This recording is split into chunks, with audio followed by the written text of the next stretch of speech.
petits-enfants de la patrie, avec le peuple. Une semaine s'était écoulée jusqu'à la récidive de la manifestation des Gilets jaunes du 24 novembre dernier. Il s'en est passé des choses, même le jour de la manif en question.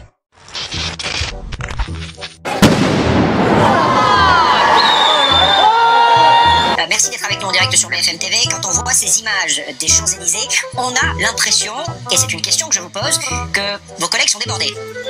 Non, mes collègues ne sont pas débordés. Mes collègues ont réussi avec un grand professionnalisme et dans des conditions extrêmement difficiles.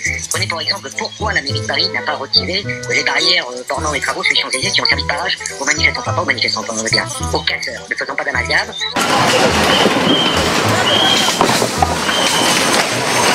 Et là, tout à coup, cette France-là, elle est rentrée par effraction dans les rédactions de télévision. Je dis par effraction, c'est avec beaucoup de bienveillance de ma part, mais elle a forcé tout le monde en fait à s'intéresser à elle. Et effectivement, c'est cette France-là, c'est la France dont parle Christophe Guilluy quand même depuis longtemps. Cette France il le dit depuis longtemps. Il a dit la colère monte parce que non seulement elle est humiliée, elle est méprisée. Et quand on parle à ces gens-là, ils nous disent le monde médiatique d'un côté et le monde politique ne nous ressemble plus. Attention.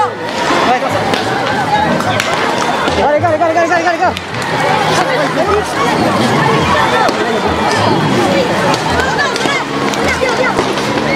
Pourquoi vous êtes là, vous personnellement? C'est pour votre retraite, c'est ça? Non seulement c'est pour ma retraite et pour l'avenir de mes enfants et mes petits-enfants. Expliquez-nous pour votre retraite, vous touchez combien? Pour ma retraite, comme je l'ai dit tout à l'heure, augmentation 43 centimes par mois d'augmentation sur la retraite, c'est quand même inadmissible. Or que on travaille pendant 43 ans de cotisation. Et c'est ceci qui est très irritant et qui risque de pousser la France. Moi, ce que je vois dans ces Français, c'est surtout des Français qui se sentent humiliés parce qu'au-delà de la pression fiscale, il y a aussi la question des petites phrases du gouvernement répétitives. On a là les feignants, les moins que rien, les alcooliques, les illettrés, qui sont tous dans la rue pour dire on est peut-être tout ça, mais on est aussi respectable. On savait tous et toutes qu'ils allaient être infiltrés par des casseurs d'extrême droite et d'extrême gauche. Quand je lis les propos de Ruffin, qui dit que c'est la France qui s'exprime en bas des Champs-Élysées, honte à ce député. Et que les manifestants pacifiques, dans leur immense majorité, pourront à un moment donné s'extirper de cette nasse. On le voit à leur profil, on les connaît, les Black Blocs, on sait comment ils sont équipés, on connaît leur moyen d'âge, on connaît leurs agissements. On ne comprend plus quand vous parlez, on n'a pas les mêmes préoccupations tous les jours, et à la fin, Christophe Castaner, s'il y avait besoin d'une confirmation de plus de discours, nous ressort l'éternel argument pour décrédibiliser les personnes dont il parle en disant ils sont racistes, homophobes et antisémites. Non mais sans blague, c'est hallucinant en fait d'entendre un truc pareil alors que les gens, en plus qu'on a vu sur les plateaux télé, qui ont effectivement été traités de beauf, le français moyen, très moyen par une autre rédaction, donc voilà, on ressent... Ah non mais moi juste... Pour se retrouver à la rue pratiquement, j'ai même moi un fils qui était au resto du cœur, qui était obligé d'aller monter au resto du cœur, et ça me débecte, je suis pas plus là.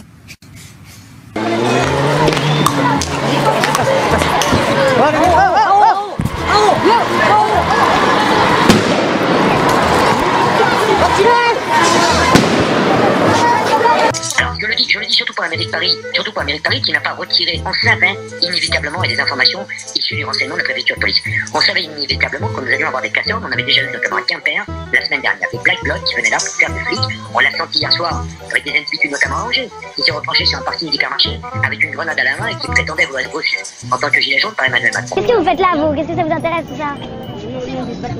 Ah, vous voulez vous battre contre les caps? Allez, viens, on va se battre contre les caps. Vas-y, venez, voilà. T'as quel âge? 14 ans et demi. 14 ans et demi, tu veux te battre contre les caps? Et pour l'instant, ils ne sont toujours pas écoutés, donc ils ont toujours le sentiment de ne pas être respectables. Et en fait, ce qui me révolte, c'est quand je voyais à la télé qui nous dit je répondrai en temps voulu. Mais il a cru quoi, le garçon? Qu'on était autant des seigneurs, là, qu'on était autant des rois? Il nous méprise, il est bien arrogant. C'est quoi ça? C'est parce qu'il est né avec une cuillère à mort dans la bouche ou c'est parce qu'il a travaillé chez Rothschild qu'il a pris la grosse tête? Moi je vous écoutais tout à l'heure, vraiment vous n'incitez pas à manifester, vous, c'est le moins qu'on puisse dire. Vous êtes des distributeurs d'inquiétude de première qualité. Mais là, le peuple il gronde là. Là, ça fait 4 jours. Ça fait 4 jours qu'on est autour des ronds-points. Les gens sont solidaires et ils s'arrêtent. Ils nous donnent plein de choses. Et nous, on est là, hein, on essaye de faire quelque chose pour l'avenir de nos enfants, pour nous. Et en fait, ils nous entendent pas. Mais à un moment donné, il va falloir qu'il se réveille, le garçon. Il va falloir qu'il arrête de faire le sourd. Il faut faire des propositions, il faut rassurer le peuple. Alors j'espère que là, effectivement, nous n'insistons pas à manifester parce que ce n'est pas notre travail, mais concrètement... Non mais c'est pas votre travail non plus. Non mais ce n'est pas votre travail non plus de décourager les gens d'aller manifester. Allons, moi je vous ai jamais entendu tenir de tels propos lors des autres manifestations. Bon, mais les gens, vous savez, si vous croyez que les gilets jaunes ou ceux qui n'ont pas de gilet ne s'en rendent pas compte, vous vous trompez. Je sais pas, moi les gens ils parlent de monter à Paris le 24, il attend quoi? Il attend ça, il attend une guerre civile, il attend une guérilla. Il nous a pris pourquoi? Pour des animaux de cirque. Il croit qu'en nous lançant 4 cacahuètes, hein, avec l'histoire des 4 000 euros de prime, là, de je ne sais quoi, ça va calmer le peuple. Mais c'est plus profond que ça. On vous écoute et... On peut compter effectivement pour le Rassemblement national pour souffler sur les braises, ce qui est important. Ah non, mais dites donc, mais de quel droit vous permettez? Non mais dis donc, moi je ne discute pas avec un homme qui fait de la politique. Restez à votre place, monsieur. Vous n'êtes pas un militant? Vous n'êtes pas un militant? Non, vous n'êtes pas à votre place, vous êtes un propagandiste. Vous n'êtes pas à votre place, monsieur. Je suis désolé, quand vous dites que le Rassemblement national souffle sur les braises, vous comportez un homme malhonnête. Et puis malheureusement la situation se tend, cela ne vient pas des manifestants qui sont toujours plutôt bon enfants et des forces de l'ordre. Les policiers les ont menacés de relever leur plaque d'immatriculation pour leur mettre des amendes. Et puis derrière moi, les CRS sont arrivés avec leurs matraques et leurs boucliers. Ils se sont mis en ligne et menacent maintenant de charger les gilets jaunes. Au revoir à ce soir. On reviendra bien sûr sur ces informations. Sur Paris, on voit une évolution. À l'appel de Marine Le Pen, qui avait invité les manifestants à venir sur les Champs-Élysées, effectivement, près de 5000 personnes sont mobilisées. Mais ce que l'on constate, c'est qu'aujourd'hui, l'ultra-droite s'est mobilisée, est en train de vouloir dresser des barricades sur les Champs-Élysées. Il est un militant politique et il se comporte comme tel, car ces accusations sont indignes. J'ai posé la question vendredi de la raison pour laquelle le gouvernement n'acceptait pas que cette manifestation ait lieu, n'autorisait pas cette manifestation à avoir lieu sur les Champs-Élysées. Nos forces de sécurité avaient parfaitement anticipé cette situation. Et donc, petit à petit, l'ensemble des obstacles qui sont mis sur les Champs-Élysées sont neutralisés et les forces de l'ordre avancent avec des moyens d'intervention qui permettent d'éviter tout blessé. Les lanceurs d'eau, vous avez pu le voir, l'usage de bombes lacrymogènes qui permettent justement de repousser les assaillants, repousser les séditieux. Garçon, c'est plus profond. C'est pas que les taxes de l'essence, du gasoil, c'est tout. Les gens, ils n'arrivent plus à terminer leur fin de mois, ils en peuvent plus, ils étouffent. Et puis nous, on veut aller plus loin. Vous n'avez pas compris, il n'y a personne qui a voté pour vous. Parce que ce que je constate depuis ce matin, à travers cette mobilisation de l'ultra-droite, c'est qu'au fond, les séditieux ont répondu à l'appel, notamment de Marine Le Pen, et veulent s'en prendre aux institutions, comme ils veulent s'en prendre aux parlementaires de la majorité. Et vous avez pu faire état d'un certain nombre d'attaques directes, personnelles, sur celles et ceux qui représentent aussi la République. Aujourd'hui, par une forme de manipulation politicienne qui n'échappera à personne, il souhaite me faire porter la responsabilité de quelques casseurs qu'il a laissé lui-même venir sur les Champs-Élysées. J'en appelle à nouveau à la responsabilité. Le droit de manifester est un droit fondamental, nous nous engageons à en garantir la sécurité. Mais nous ne sommes pas en mesure de protéger celles et ceux qui seraient emportés par les actes de violence de ceux qui sont présents, physiquement. Bravo madame, bravo madame. Pourquoi vous faites ça? Il y a une alors, tout ce qu'il faut. Ce matin à Paris, mais pas seulement à Paris, en province aussi, nous avons des alertes sérieuses, pourraient contribuer avec violence aux manifestations des Gilets jaunes dont j'ai pu évoquer samedi dernier le caractère bon enfant. Ça n'est plus le cas aujourd'hui.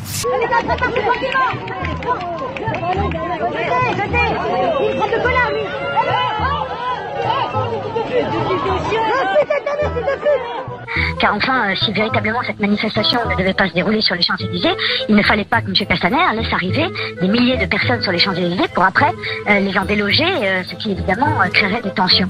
Donc il est tout à fait responsable, il est dans la stratégie de la tension qui est utilisée par le gouvernement depuis une semaine. T'es pas gilet jaune? On bat les couilles. Tu t'en bats les couilles? Moi je suis là juste pour le fun. Pourquoi le fun? C'est trépidant? On se marre? Ouais, de ouf. Tu fais quoi? Tu participes? Voilà. Tu casses un peu? Ouais. Sympa. Ouais. T'as cassé quoi là? Ah, cassé, ben regarde, pour le moment, peut-être la nuit. Et qui consiste à mépriser les gilets jaunes, à les insulter, à les diaboliser, et là, à leur avoir tendu en quelque sorte une forme de piège. La police avec nous! La police avec nous! Merci! La police nous a laissé accéder aux Champs-Élysées. Merci! Bravo, merci! Ils se sont mis sur le côté. Merci!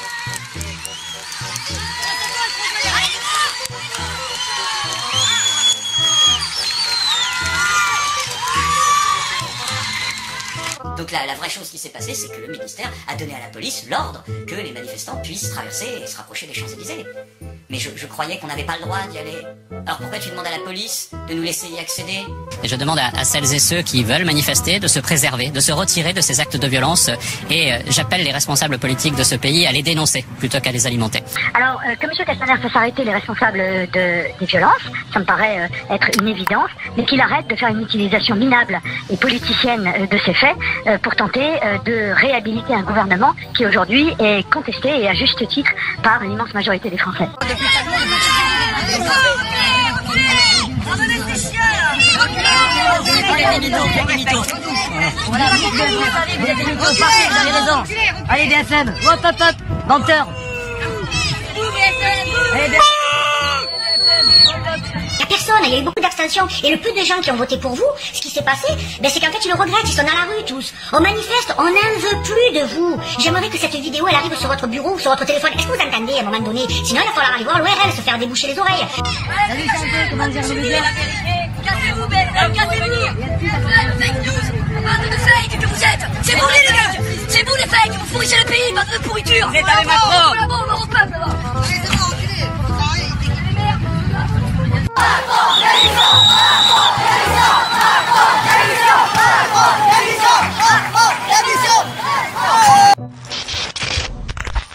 On est tellement débordé qu'on ne peut pas tout dire en une seule vidéo. Mais la seule chose que vous observerez, c'est le mot d'ordre de la crasse politico-médiatique, la diabolisation, les amalgames, la désinfo, les calomnies, et surtout, l'instrumentalisation d'une ultra-droite imaginaire. Et tout ça, sur ordre du kéké de l'intérieur, rend temple en Castaner.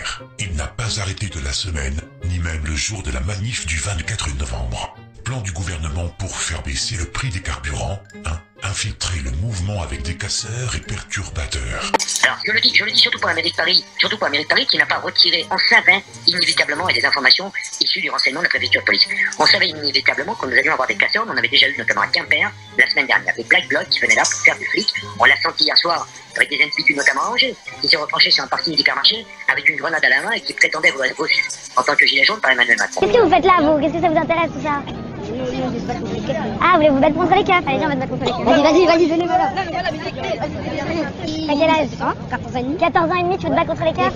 2. Hurler que les gilets jaunes sont tous des violents, du genre, regardez ces dizaines de casseurs en boucle et écoutez nos médias et nos experts blablabla. 3. Envoyer ces mêmes médias discuter avec les gilets jaunes et se faire taire comme des grosses merdes.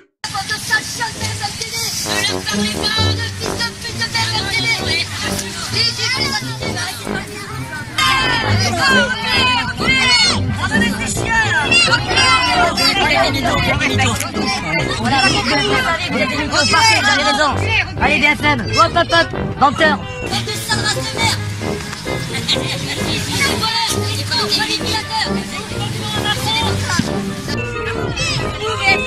Allez, BFM. Salut, santé, comment dire le dire? Cassez-vous, cassez venir. Écoutez bien, bande de salopards. Écoutez bien, bande de salopards que vous êtes.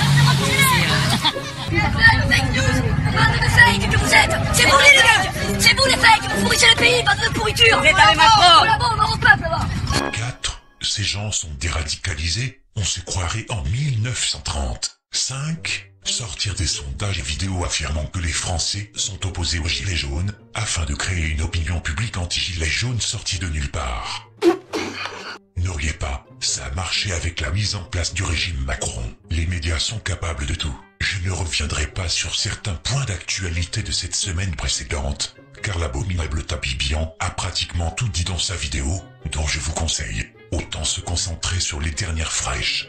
Pour commencer, l'exploit de notre homme politique préféré, le brave Jean Lassalle. Ce grand gaillard de parlementaire avait provoqué une suspension de séance emportant mercredi dernier un gilet jaune dans l'hémicycle. Car lui, au moins, il représente ce qu'il est lui-même, le peuple. Monsieur Lassalle, veuillez immédiatement retirer ce gilet. Parfait, monsieur Lassalle. Ce rappel au règlement sera évidemment inscrit au procès-verbal et vous en subirez les conséquences. Retirez, s'il vous plaît, ce gilet. Monsieur Lassalle. Monsieur Lassalle, s'il vous plaît, allez manifester hors de cet hémicycle. La séance est suspendue. Comme vous avez pu le constater, le mec est resté figé, stoïque, strict, et personne ne le touche. À croire qu'on pouvait l'imaginer en train de grogner si on l'approchait de trop près pour lui faire enlever son gilet. Et la réaction de l'autre fumier de Castaner avait finalement dans la foulée poussé des députés à quitter la séance. Résultat, 1500 € d'amende pour avoir pissé aucune écaille dans ma marche. C'est pas cher payé, et ça vaut le coup de recommencer. Bravo à Jean-Jean, qui fait partie des rares députés à se souvenir qu'il est un élu du peuple, et qu'à ce titre il le représente. Quel meilleur exemple que de le faire en arborant un gilet jaune à l'Assemblée nationale? Pourtant, à gauche, il a défoncé le crâne d'un collègue à coups de casque. Il a été mis en examen pour violence volontaire avec arme, mais il garde son siège à l'Assemblée au sein de son parti de merde, tandis qu'à droite, même s'il porte un gilet jaune, on veut l'humilier et on le vire de l'Assemblée. Je dis ça, je dis rien. Mais on sait très bien qu'il aime le jaune sous toutes les formes, si vous voyez ce que je veux dire. Nous avons ensuite le compte de la semaine. 2 conneries en 7 jours. L'agresseur sexuel et ministre du ping-pong Darmanin vient oser ramener sa fraise en voulant se taper un resto à 200 € sans le vin compris, afin de montrer qu'il comprend les gilets jaunes. Pas du tout hors sol le gazier. Ministre de quoi déjà? Ah oui, du budget. Mais soyez rassurés, le prochain mouvement social, ce sera celui des gilets de sauvetage. Et sa seconde connerie, celle qui fut prévisible. Il évoque la manifestation des gilets jaunes comme la peste brune. Oh le fils de pute! Mais ce ne sont pas les gilets jaunes qui ont manifesté, c'est la peste brune qui a manifesté. Non, il y a aussi les gilets jaunes. C'est la peste brune qui a manifesté. Évidemment, ceux qui étaient sur les Champs-Élysées, je ne les confonds pas du tout avec les gilets jaunes qui, par ailleurs, partout, un peu partout en France, pardon, font des manifestations. Il y avait aussi des insoumis, il y avait de tout, et puis vous direz qu'ils sont pas politisés. Vous dites qu'ils sont tous politisés, vous politisés aux extrêmes. Monsieur Sportman, dans quel pays vivons-nous? Vous appelez ça comment, des gens qui retirent des pavés sur les Champs-Élysées, qui les balancent sur des gendarmes ou sur des policiers, qui frappent des journalistes? Vous appelez ça comment? Vous appelez ça des gentilshommes qu'il faut respecter? Non? C'est la peste brune qui a manifesté. C'est la peste brune qui a manifesté. Je pense que quand on mettra les cons sur orbite, t'as pas fini de tourner. Si on observe certaines dégradations, on remarquera ceci.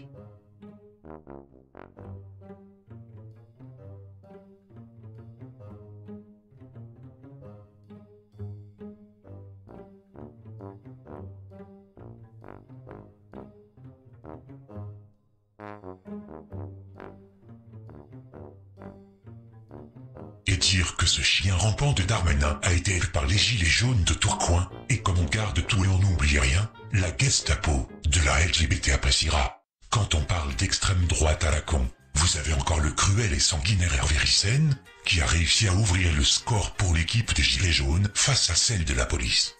Pénétration dans la surface de réparation, profitant de l'inattention de l'adversaire, il marque dans le petit filet opposé, après quelques heures du début de la rencontre. Que d'émotion. Dans la série Les Juifs qui osent tout, on retrouve cette raclure dont il est inutile de présenter. Odieux, suffisant, affabulateur, imbu de lui-même, faisant son juif qui pisse à l'arrêt d'égoïme, même notre zygotoraptor national n'a pas pu résister à lui glisser un petit molar sur sa gueule. Et quand on parle de juif imbu de lui-même, vous avez l'autre camé qui vient gerber sa bile, dès qu'il voit Dieu donner quelque part. Sincèrement, ferme ton claque-merde, va immigrer sur une banquise pour aller sauver des bébés phoques, et ça nous fera des vacances. Mais il y a aussi l'épisode de l'indignation pour instrumentaliser et diaboliser le gilet jaune et gaulois de souche comme un vulgaire raciste. Des douaniers qui reprochent aux gilets jaunes d'avoir appelé les gendarmes, au lieu d'une association pro-migrants, ou plutôt que les douaniers ne sont pas capables de faire leur boulot correctement, déjà, si ce n'était que ça. Mais là, de mieux en mieux, voilà que la CGT déboule.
Ces gens-là vivent aussi dans un autre monde et ne veulent pas admettre que la majorité des migrants sont des voyous, des criminels ou des violeurs, et on le sait depuis belle lurette grâce aux faits divers récents.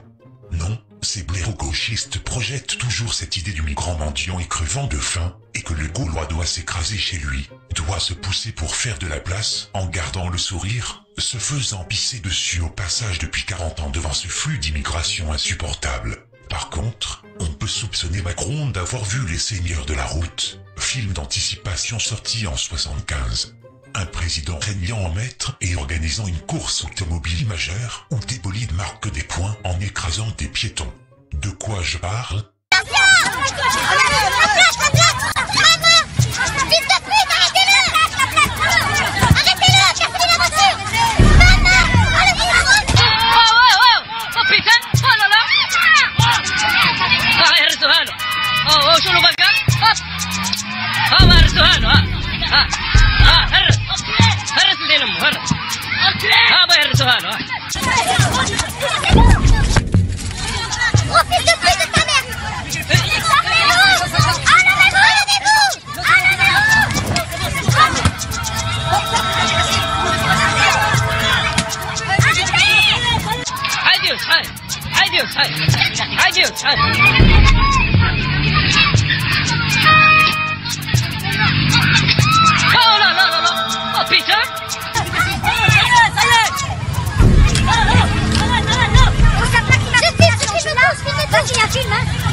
C'est un enculé, lui.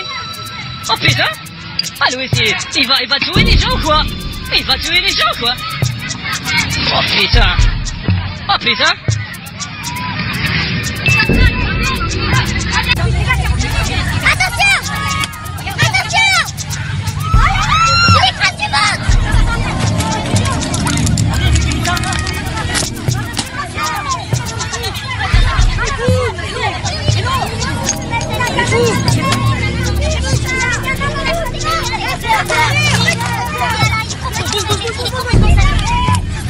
On est la plaque. C'est la partie, putain de merde. Non, faut les démonter.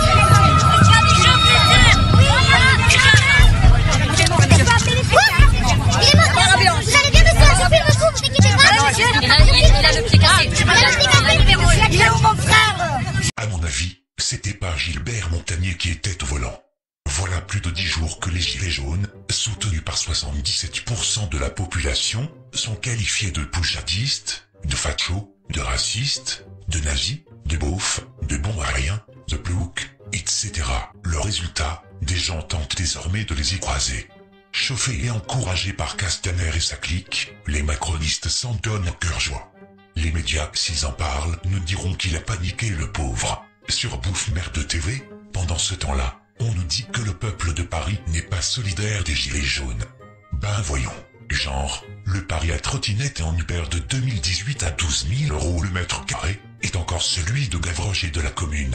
Médias et gouvernement accusent l'ultra-droite des heurts en marge des manifs de Gilets jaunes.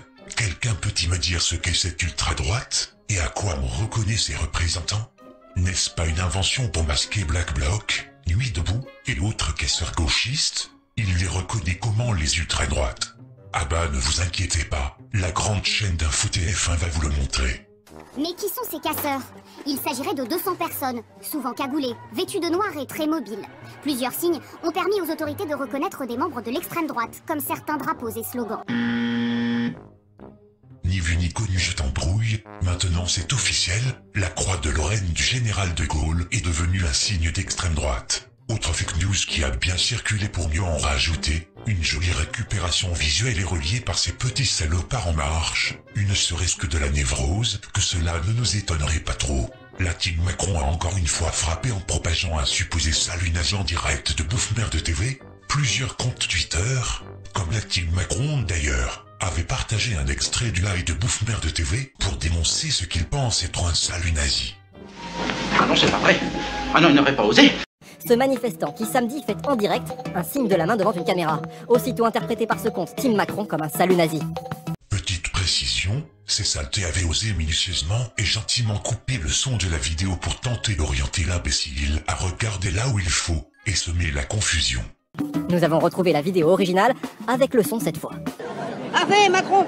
À noter que l'extrait, à l'instar de l'officine juive de la Licra, qui vient hurler au loup comme d'habitude, avant de faire profil bas, tout en ayant oublié que la loi n'interdit même pas le salut nazi, parle bien en parallèle du salut romain. Bref, il avait aussi été partagé par Naïma Mouchou, qui n'est autre que le rapporteur de la loi contre la manipulation de l'information. Une députée de la majorité, Naïma Mouchou, partage elle aussi sur Twitter cette image et dénonce ceux qui piétinent ainsi la République. Quelle conne! C'est à hurler de rire. Évidemment, la publication a ensuite été supprimée. Et pour quelle raison?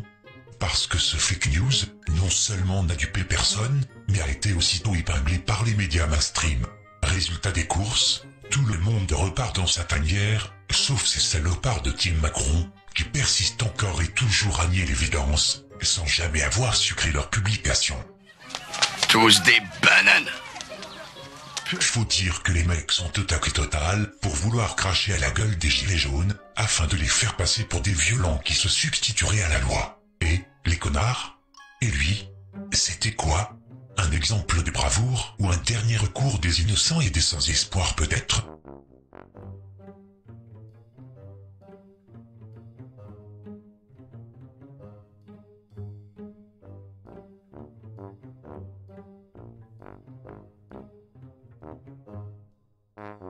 Pas la peine d'épiloguer sur ce degré de culot de ces sous-individus qui polluent notre société et qu'on n'oubliera pas à la libération.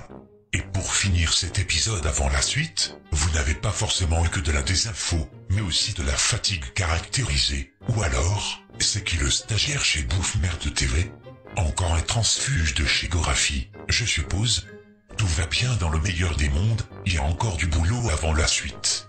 D'autres déclarations suivront. À très bientôt.